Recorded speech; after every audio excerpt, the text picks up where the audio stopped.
Oh, look. Back to touching my glasses again. Oh, what's that about? Loose Gadgies. Right? Episode 8 of season 2. Is it? Today, I think it is. I'm sure it was 7 last time. Don't know.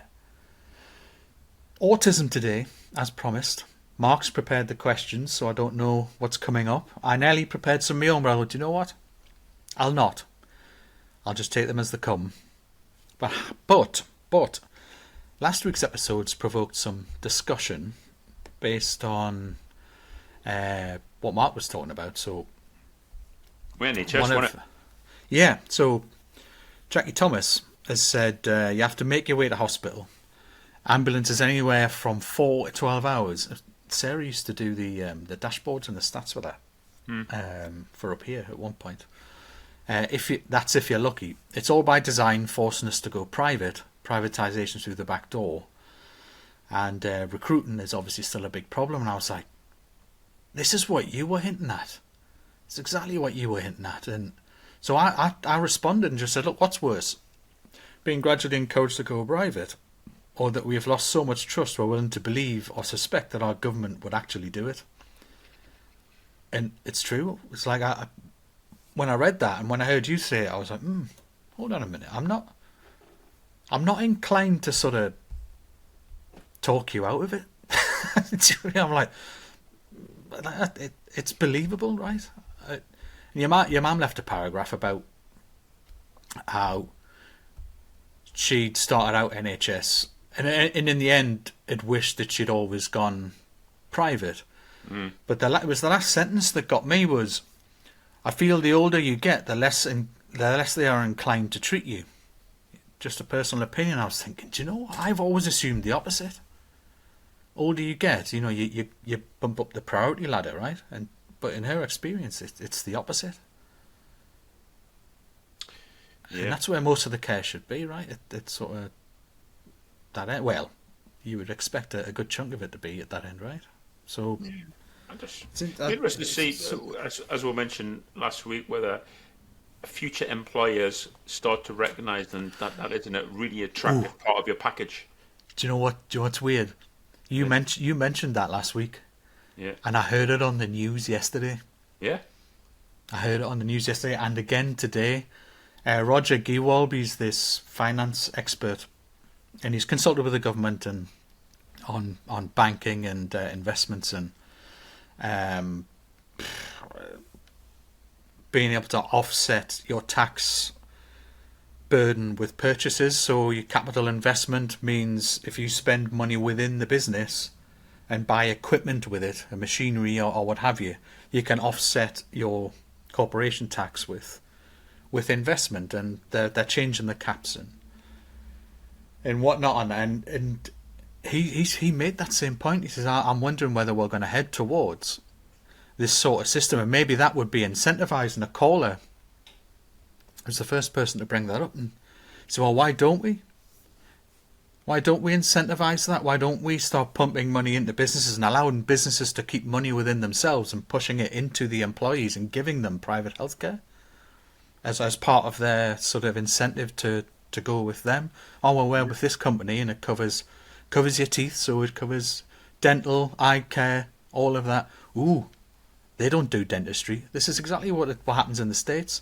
Has yours got a dental plan? Nah, mine does. Yeah. Mine does. Includes cosmetics as well. Yeah. So, critical illness payout when you have a life-ending diagnosis. And how would that change the government's responsibility on sick pay? Because sick pay is nothing, but I imagine it's still it's taking money out of the public coffers, though, right? But if you're covered insurance-wise and that sort of thing, so it's it started a bit of a debate. Yeah. So it was a good one, and the views are still coming in. So you've got questions, right? So we decided to just make this one episode, a longer episode, focus solely on, especially given you've had not just your dyslexia diagnosis, but you've had ADHD diagnosis. So which is at one end of the spectrum as well, but it's on the spectrum nonetheless, right? So It should be interesting. So yeah, I think I'm prepared. I believe you'll know the answers to most of these questions. But the other thing is about people who are not aware of the subject will hopefully get educated in the next 40 minutes, whatever, and learn something about it. So maybe the easiest thing to sort of start with is what is autism, and what are the main characteristics of autism? What is it? That is a massive question, which is why it's a spectrum. Because what many people don't realise is Asperger's isn't a thing anymore. Because they tried to classify one piece, adult autism, right? They tried to classify it as Asperger's and say, right, that includes that, and includes a bit of this. And then before they knew it, that pot was getting bigger and bigger and bigger. Oh, it also might include a bit of this and a bit of, and it got so big, it's like, well, what's the point? What's the point in this pot? Because it's so varied, it doesn't really tell us anything other than they're an adult and they've got autism. But it doesn't tell us anything else. It doesn't tell us anything predictable about it. So it doesn't tell us that they're sensitive to noise. They might be, they might not be. Are they sensitive to smell? Are they sensitive to close contact? Do they have anxiety in closed space? It doesn't tell you any of that. So my rough guide is that I have heightened senses, so I can smell things and hear things from a good way away. You're probably the same. You can earwig on things that are halfway across the room. My eyesight, although I'm wearing glasses when it's corrected, is better than 20/20, according to my optician. It's what do you call it? Oh, you've got fighter pilot vision. I went, really? Wouldn't tell me brother. He was in the RAF. Make him jealous. But it also, that extends to my sense of touch. So quite often I react to certain materials because I can really feel them and I can feel everything about them. But then it's very sensitive, so things like Velcro probably feel very different to me than they do for other people. And having my skin wet, so washing for me is quite a challenge because I can't stand my skin being wet, and any amount of draft, I can feel it and I just start shivering immediately. So it's not a nice experience for me. It's something that needs to be done, and I've got a method for sort of getting through it, but it's piece by piece usually. Literally. Is autism short for anything? Is that the full word? Is that? It's autism spectrum disorder is the full. That's it. Yeah. Is the full name of the diagnosis from the DSM, from the diagnostic manual for psychological and neurological conditions. I think it's DSM version 3. Something. It gets reviewed quite often because we learn more about neurology and psychology over time. So heightened senses, but also I have a heightened sense memory as well. So when I watch someone do something, or if I hear a sound, I can usually mimic it immediately. So if I wanted to learn a physical skill, I could watch someone do it and near perfect repeat it. Something to do with my muscle memory, I don't know what it is, but it feels very easy for me to learn things parrot fashion. Same with when I hear them, I know when it's slightly off key, and because I've memorized the thing. But it also means that if I eat something I don't like the smell, taste, or texture of, I get everything about it, and then even after I spit it out, I feel like it's still there. So the shock of that moment can last anywhere from 5 minutes, 10 minutes. I could even have a flashback half an hour or an hour later and feel it as though it's still in my mouth. So you quite often see when you see kids triggered. So I'll just finish this bit. When you see kids triggered, the reason why it seems to last so long is because it repeats itself, and it repeats itself in full detail. So it's not just like a secondary memory of that, an aftertaste. Like I'm almost eating it again.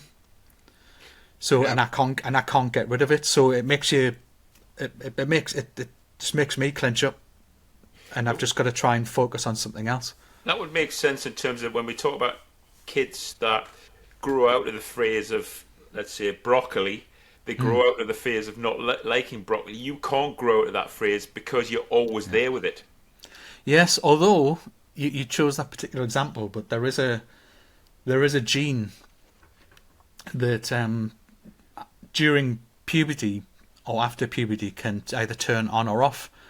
So, and it can change the taste of green vegetables between bitter and sweet.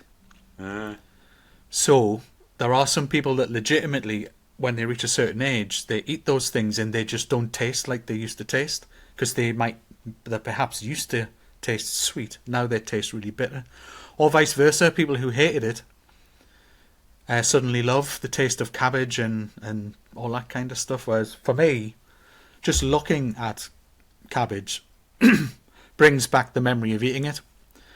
And the texture of it, the smell of it, the taste of it. I eat next to nothing in terms of veg unless it's peas, potatoes, maybe carrot or something like that. But I have a very limited, and I have to cook everything from scratch, so I know what's in it and what the texture is going to be like and whatnot.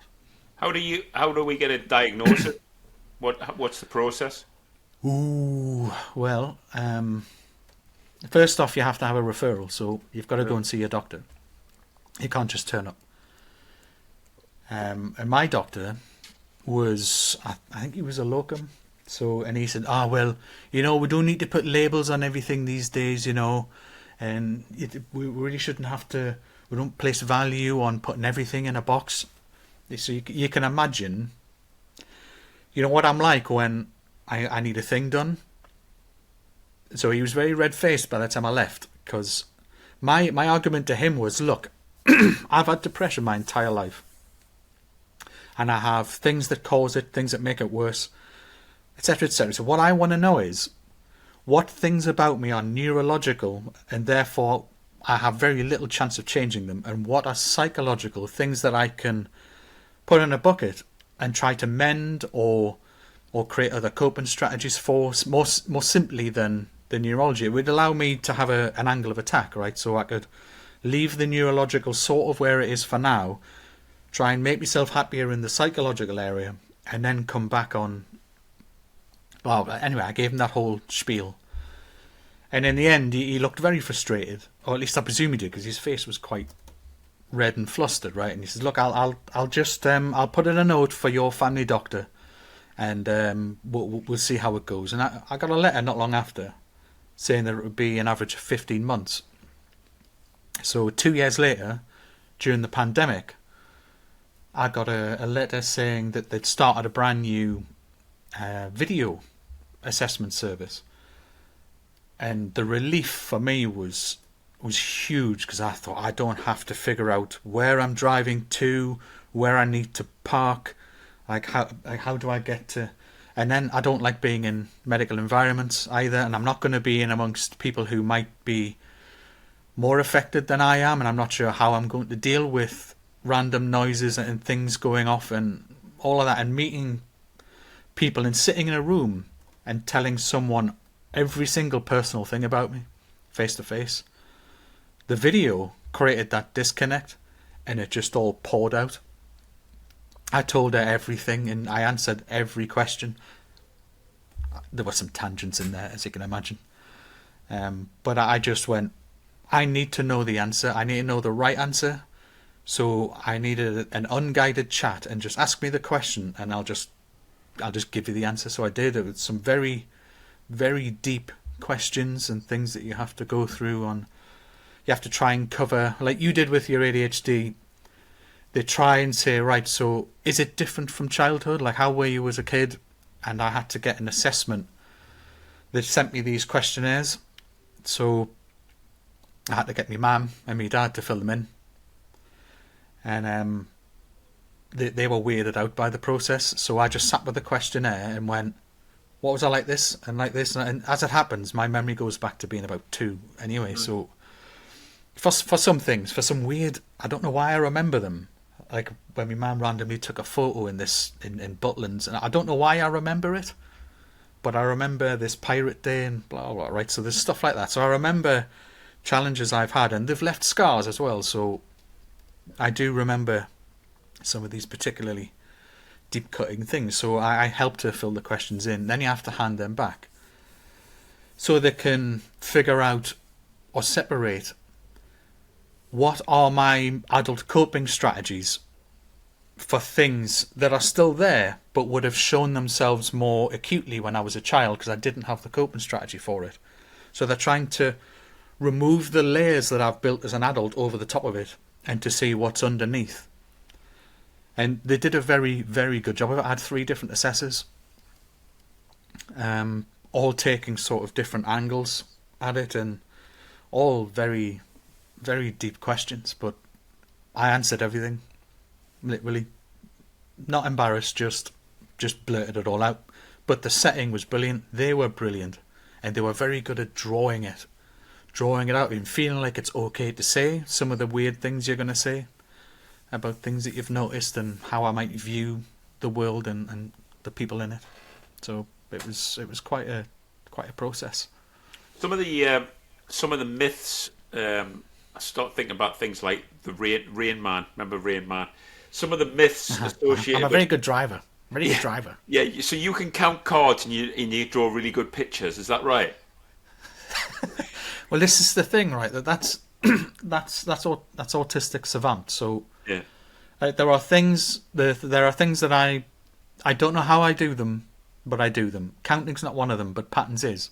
And patterns means that I can learn skills pretty quickly. So drawing, as soon as you figure out most of it's practice and the rest of it's patterns and methods, and always start cartoon faces, start with a nose, work your way out. So once you start learning techniques, and I'm breaking this down into techniques and patterns of techniques, now I can draw, right? And I've always loved the idea of drawing because you know me, I doodle like a maniac.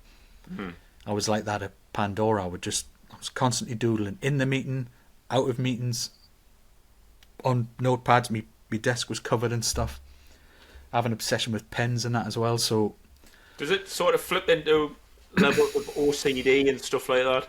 Oh yeah, I've been diagnosed with that as well. So when I was on antidepressants, SSRIs, citalopram, that one had this documented secondary effect in that it often helped those with OCD to temper it.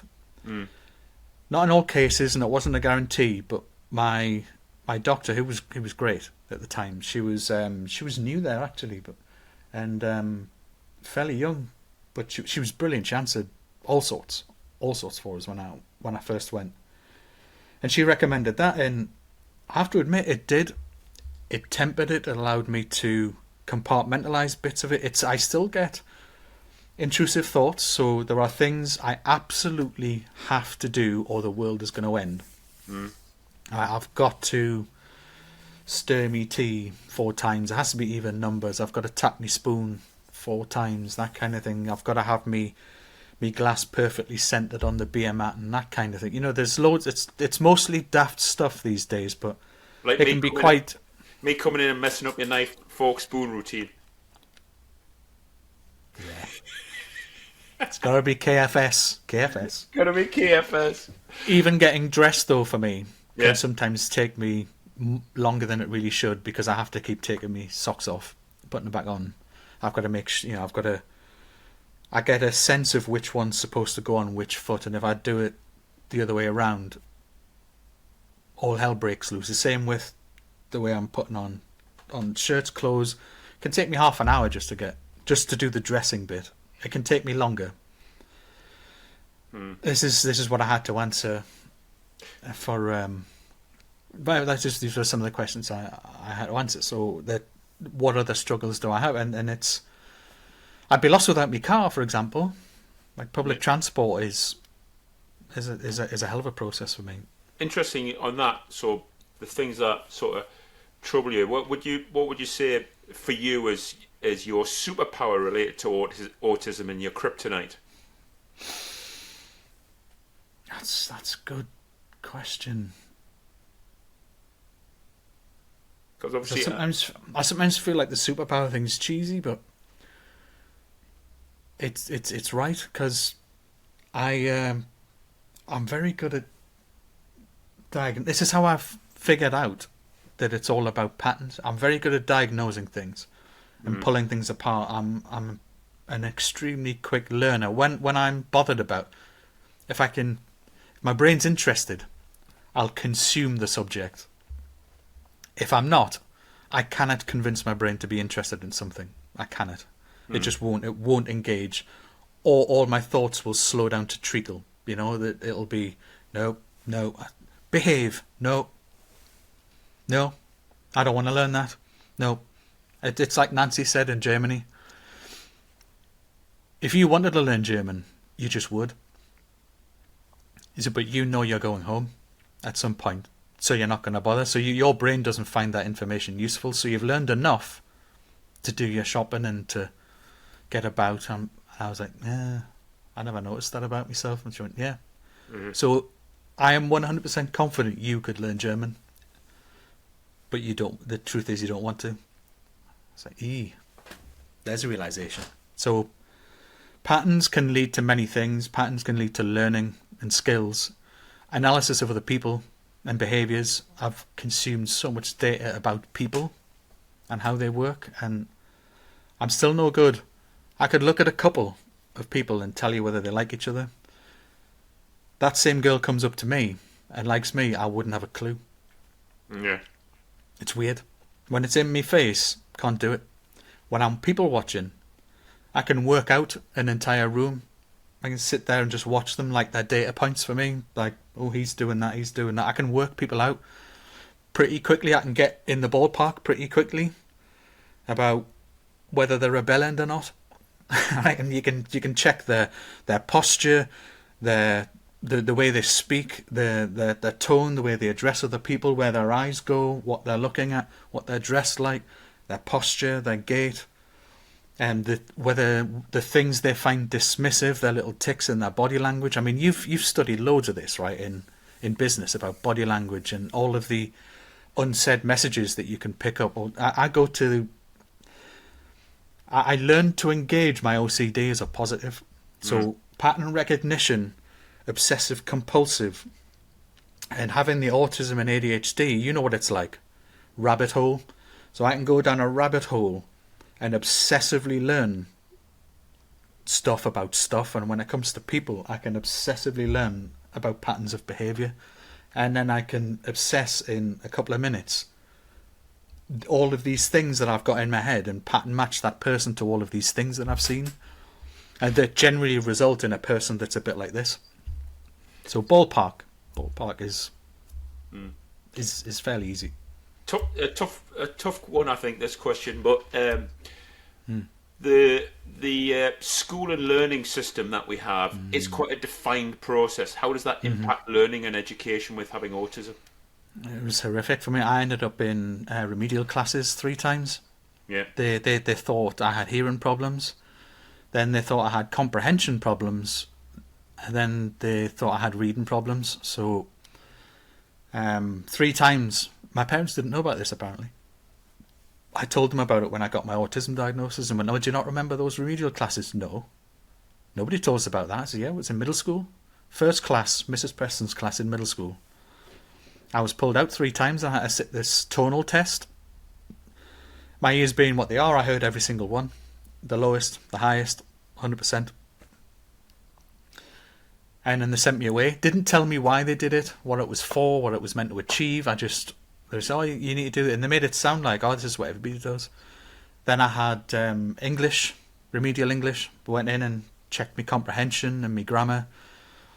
And you know what I'm like with language, right? I'm very fussy about words, and when I start writing things, I'm very particular, and I can be fussy about not just spelling and grammar, but punctuation. And I love playing with words and making them mean other things, and it's like I love to play with it. Because it's full of patterns, and there are many ways of one thing making lots of different kinds of sense using the same sorts of words. So you can make one sentence and jumble them up, and it can mean something completely different. I find that fun. The same with maths and reading. All of my report cards. He's a dreamer. He's a daydreamer. He's a dreamer, daydreamer. Never pays attention. because I was always looking out the window. I've since learned, this is common amongst those with autism, that if you're not interested, you just won't engage. Or if you feel you know it, like you've already picked it up and went, right, I don't need to know the rest. So I can be very selective in what I want to learn. So if I found the lesson boring, or even the delivery of it boring, or if I felt I already know this, I just won't listen. I'm still like that. It's a hard thing to control, that if I'm not interested, I have to make myself stay in the moment. Otherwise, this is why I doodle. Doodling, I found, was something I just kept doing naturally, but I found when I do it in meetings, it keeps me centered. Because if I don't, I'll stare out the window and I'm gone. But if I'm doodling, I'm listening. Because it brings all my thoughts in, and all the bees that are flying around with all these millions of different thoughts. All of a sudden I'm laser focused and everything's in a line. And I'm listening and I'm joining up the thoughts from your words. Listening, and then I might pipe up and go, oh, but what about? Because I've joined it with something else you said a moment ago, so I can bring you up on something you've said as well. So doodling's it was key for focus, but I was forever being told that I'm either unable to learn, not willing to learn, but they never figured it out. So I started in the highest sets. By the time I got into middle school, I was in the bottom set for everything. The bottom set. When in middle school, I was top. It's initially. Schooling's quite a defined process up to a point, but that it's too rigid. Yeah, how does too it rigid impact for me. on sort of behaviour and emotions, especially as you've got to go through that process and then in later life? You've put me in a box. Yeah. You've put me in a box and told me to learn the way that you do. I don't think like you do. I don't absorb at the rate that you do. I don't even pick up. I could read the same book as someone else, and I could come up with a completely random thought, and you'll go, where the hell did you get that from? Where's that in the book? Oh, well, I was just reading this, and then that matched with this, and this other thing. So it's too uniform. What you really need is, I love being creative. You'd be better off telling me, look, to get through this year and to pass it, you need to know these things off your pop. To pass your GCSEs, here's the curriculum. These are all the things that the examiner is going to expect you to know to give you that certificate. And if you want to do anything else in life, you need that certificate. All right. So learn this and you can move on to whatever's next. All right. And I would happily go off and I'd pull it to bits. I'm better at teaching myself. It's a bit of a... Because you can go at your pace. Yeah, and sometimes my pace is bonkers. Or slow. Or slow, exactly. So I'm either down a rabbit hole learning every single piece of information about that thing because I get engaged with it. Or I know enough. What do I need to know? Well, I need to know those 5 bits. Right, well, I've learned the 5 bits, not interested in the rest.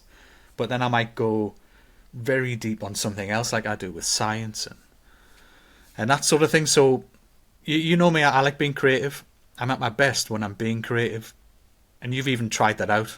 Yeah. Probably before you've hired me some impossible problem. I've flipped me lid and went, I don't even know that's possible. I don't even know if that's possible. And I've just walked out your office by the afternoon. Have you seen this? Look, I've done this. It's only the draft. Yeah. But I'm at my best when I'm creative and under pressure, or I'm set a challenge. Go do that. By then, right, I'd be better off being given the tools. It's a bit of, I don't know if is misnomer, is that the correct way to put it, that it's seen as a learning disability. Mm. But if you look at most people with autism, they are super learners. They just don't want to learn the things that you're trying to teach them. Or for me, I'll never understand some of the things that people do because it doesn't make sense to me, or if it seems illogical, or there seems no point in it. I still don't know why we apologise when someone else dies. I don't get it. I'm sorry for your loss. I'm not, though. I feel bad for you. It wasn't my fault though, was it? We knew it was going to happen. Yeah. I'm sorry for your loss. Sorry's not the right word. Why am I apologising? Yeah. Why am I apologising? Like, it's not nice that you feel bad, and it's not nice that you've lost someone. Do you need anything? That's my first thought. I'm not going to say, like, sorry for your loss feels empty. But it must be tough for you, because you might feel like you want to verbalise that thought, and you can't. I cannot now. I've upset people in the past when I've put something that sounds to me to just be pure logic, like this, and this. Mm. I've insulted someone. What have I said? Everything I said was factually accurate, and like it felt like it was in the moment, or wasn't it? Did I say it at the wrong moment? I might have done. It's just here's a double-edged one, which is like, because I see most of the time with when I've worked with you, I see it as a superpower. But when we talk about therapies and medication, what's sort of out there to...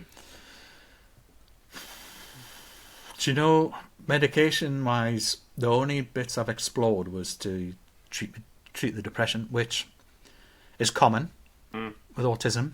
You can imagine spending your whole life unable to express yourself and unable to take in the world around you. Like, there's still like loads of shit I don't understand. I just don't get it, and I've resigned myself to some of it. Because it's healthier. I spent so many years I don't understand why that situation broke down. I don't get it. And how is it my fault? I don't know. And of course, I don't know. We would just so me and you would just hug it out, wouldn't we? We would hug it out. Would maybe verbally hug it out. Yeah, because we forgot to get one of your kryptonites, but you're not a hugger, are you? No. Do you know what my old director used to do at Park Dean? No. This is before my diagnosis, mine, so I'll give him that. Yeah. He knew I was uncomfortable with that sort of thing, and some days I just did not approve of the way he wanted to do something, right? And so I'd have a face like a smacked arse. So you've probably seen me do that when you're saying, we need to do it this way, and I'm like, I totally disagree. And it shows on my face. I won't hide it from you. I'm like, I disagree with you. Totally disagree. And he'd look at us and go, hey, come on. And he'd try and cheer me up, say, oh, come on. And he'd just run. He'd come running halfway down the office, this open plan office, and he'd just put his arms right around us, go, oh, come on. He's going, gives a smile, man, gives a smile. Oh, Howie, you're all right, man, you're all right. I'm now going, Jesus, get off.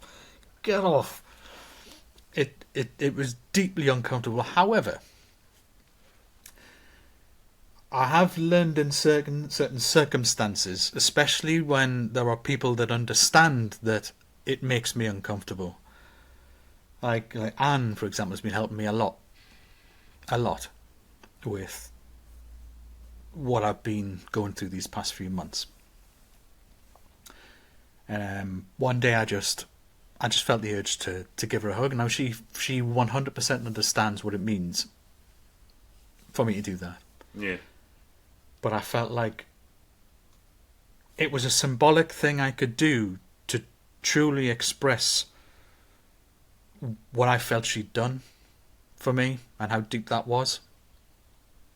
Because she's a hugger. She's very much a hugger. I mean, she works in business networking and whatnot, right? So she's out there with people. She's the opposite for me. She just loves being out with people, helping people. I love helping people. But stay over there. I'm happy to work all the hours in the day to fix your problem.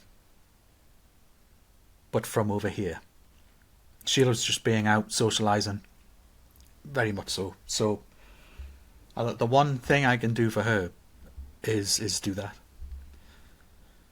And then the look on her face said it all. So it's like swearing. You do it all the time, it loses all meaning. So when I do that for someone, she knows I meant it. And she knows that it, even with someone I connect with, it can still be weird.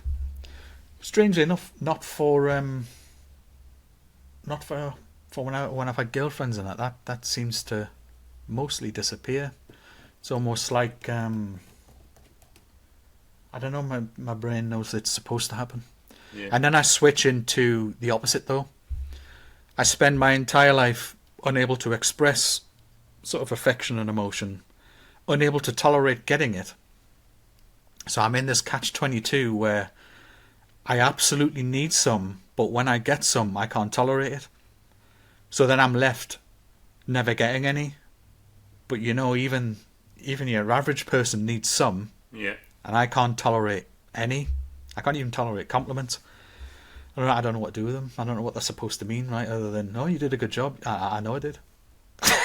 Right. So I found some exes have said, oh, he's a bit clingy.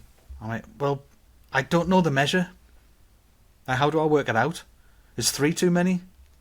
Like, did I hold your hand for, like, was it a minute too long or something? Or I don't know. Is there a formula? Can you help us work it out? Like, is there a cue? Is there a cue? Is there something that you do and I know that I'm too close, or I've hugged you for too long, or this is getting weird. Is there a thing I need to watch for when that happens? Is that an event? Is there a trigger? Couple of little bits. We just talked about this off camera, but how can employers help in terms of addressing things in the workplace to support people with autism? Is it like individual assessments or? Yeah, it pretty much is. Yeah. Pretty much is. You've just got to listen. Yeah. For example, the example I gave you beforehand was my new employer. I was dreading this. This is why I didn't want to go back into big business. This is why, as it turns out, this is subconsciously why I ended up a contractor, because all of that went in the bin, right? So there's an event coming up, 3 hours in an arena. I don't know what it was. I just got an email one morning saying you're invited to this 3-hour offsite somewhere in Sunderland. Right? No. There'll be. I didn't know anything about it, and I've since learned a few more details about it, which just made it worse, because it turns out it's going to be 3 hours in a room full of 50 people that I don't know from various different countries, and there might be food there of varying scents and types, and it's a place I've never been, a place I've never driven to, and all I'm going to be doing that entire time is keeping myself together. So I'm going to learn nothing, because I'll be sat there just going chill, chill, chill, or distracting myself by writing code in my head on the thing I'm going to write when I get back home. Right, I was stuck on this bit, and then doing it, and then just I'll be clock watching, or trying my best not to. So next time I look, an hour's gone, and I can feel happy about it. So what they did was, for the first time ever, I went to my boss, armed with the knowledge of why it happens to me now, because I never had that before. I told him what that day would be like for me, and how non-productive it would be, and how counterproductive it would be, because days like that are meant to be employee engagement, aren't they? Or give them an afternoon off, and we're really engaging with you, this is what we're going to do for you over the next few months, look at this new program, it's meant to be, it's for the business, but it's sold as for the employees, isn't it? We know this, it's all corporate cack, in my opinion, but some people love that. They love an afternoon off, they love that the company does something directly with them once or twice a year. Me, leave us alone. So I just said, look, that's going to be a very tough day for me. I'm going to come back emotionally exhausted and not impressed that I was made to go. And I'm going to learn nothing from it, because I'm going to spend the whole day anxious, just trying to hold myself together so I don't look weird in front of other people. And making some sort of conversation where, if it ever comes up, I'm just going to be doing my best to hold myself together. And he went, right, well, you don't have to go. Nice. You don't have to go. What I'll do is I'll set up a Teams session and I'll walk you through the presentation myself.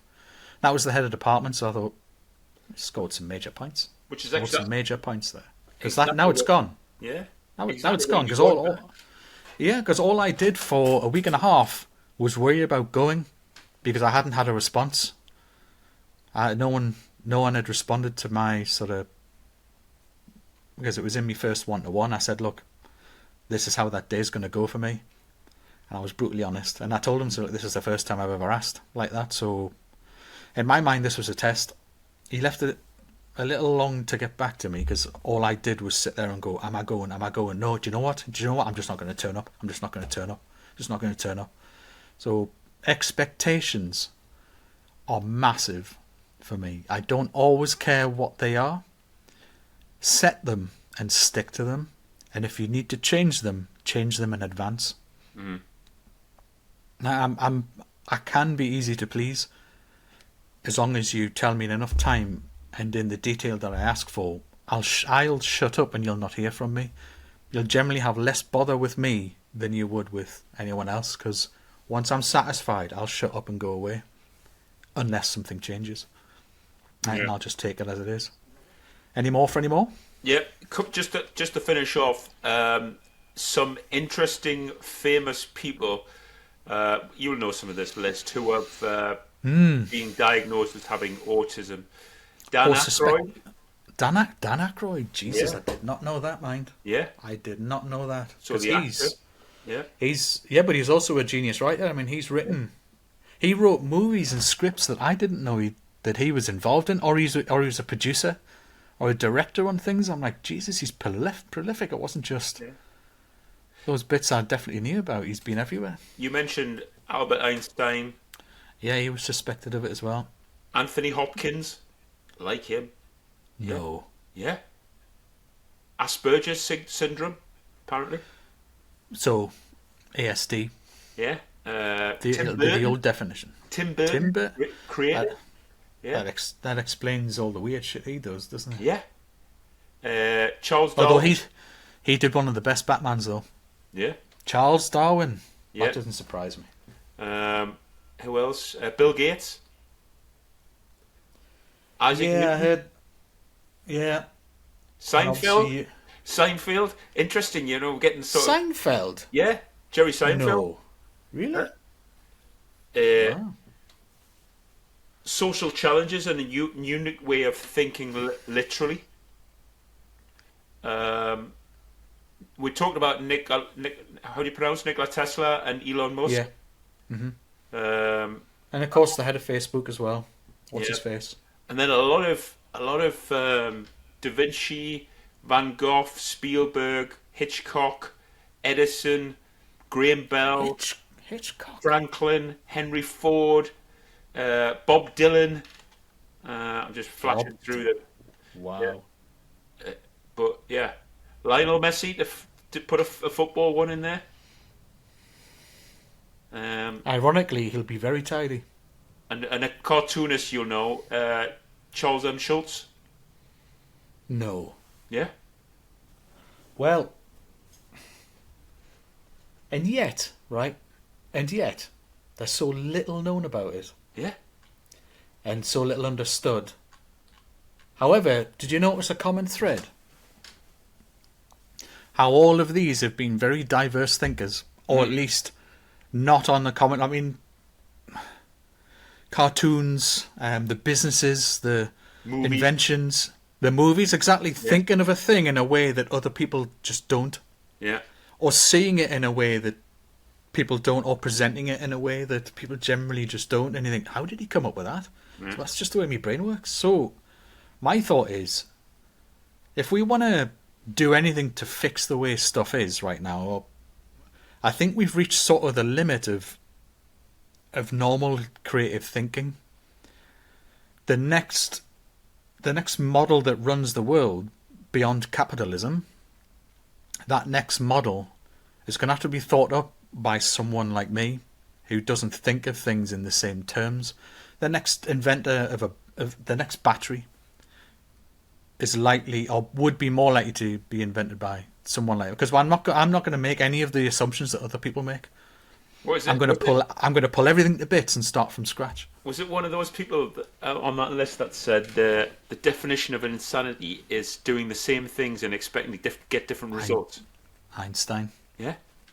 That's exactly what we're doing right now. Yeah. We are trying to fix this whole power storage problem, this battery problem, this electricity problem, this, in quotes, climate problem, with all the same tools. And in my mind, nature's already provided one. Yes, it's only version 1. You know, that we are humans version 1.2.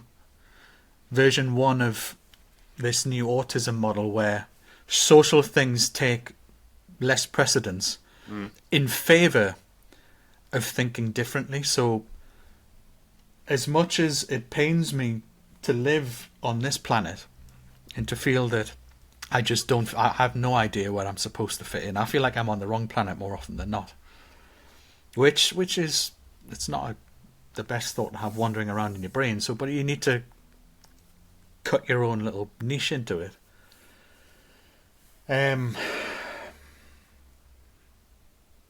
Lost my train of thought. That's good. What was I saying? Or what was your... The point was that the world problems we seem to be Yes. hitting them in the same direction all the time. Yes, this is it. So what we really need to do is do what a couple of my favourite people who are regular guests on these different podcasts, scientists and one famous physicist, said, we've stopped doing new science. We're looking at M theory and quantum theory. Like, this is the answer's in there somewhere. If we just keep moving the bits around, we'll eventually get them in the right order. Well, maybe they're the wrong bits. No. This looks like it. This looks like it. All the bits are there. I just think we need to reorder them. Are you sure? Someone like me would come along and go, I couldn't care less about your theory. What bits are out there? Right, let's gather all these things. Right, how does stuff actually work? Well, it seems to work. And then I'd just work. So you imagine a room full of people who think like that. And that was his point. He was asked to give a closing question or a closing point of this debate on the Trigonometry podcast. And he said, you know what? I would fund those, what we call learning disabled, people who are actually super learners, who see things in a way that none of us do and none of us can in many ways, and get them all together, fund it, support them, and just put them in a room with stuff and let them sort the world's problems out. And we'd get brand new science, not just constantly trying to rejig or put these, round pegs in square holes and say, no, it should fit. We'd get completely new ways of thinking, and I think that sort of thing should be funded and something that the government should promote. That let's get these people together and see and make them comfortable, help them, put them in an environment that suits them, then throw information at them and just let them go at it. Yeah. I would have loved that at school if someone had just went, that's all the stuff you need. Off you pop. Right. But you'll be tested at regular intervals, will I? Well, I'll get a score. Mint. I'd just leave us in a room. Like, as long as I've got all the basic tools, I can read, I can write, I've got equipment. You know what I mean? And I've got the basic principles of maths and English and grammar and blah. I've got all the bits, right? All the fundamentals. Right now, just give me the stuff and I'll teach myself. I'd be happy. I'd be happy doing that. But make sure you pass that exam, mind. Right. Off a pop. Yeah. That was, boundaries. Very enlightening. Was it? Yeah. I mean, obviously, I hope, people that are watching, we might get a few. We might need a bit of a follow up. If we get a few questions. We promised an ADHD follow up as well, didn't we, a while back? And how? Because you've learned a bunch of stuff since then. The one example that hit me was when you said drinking was self-dosing. Yeah. I was like, wow, that's massive to think. No, I was suppressing my own brain. I was self-medicating. Yeah. Wow. That's big. That's a big thing for you to suddenly realise about yourself, isn't it? Yeah. And to realise it yourself, not to be told it. Yeah. To look back and reflect like that. It's like, yeah. How many others? How many others? Undiagnosed. How many others? Seems every celebrity's got ADHD these days. Yeah. I'm not sure how true that is. But there again, it's a hard thing to diagnose. It keeps changing every year. Yeah. Anyway. That was interesting. I started to realise how much I hadn't told you. Like how much you may not have known about the inner workings of this person that regularly irritated you over in Germany. for good reasons.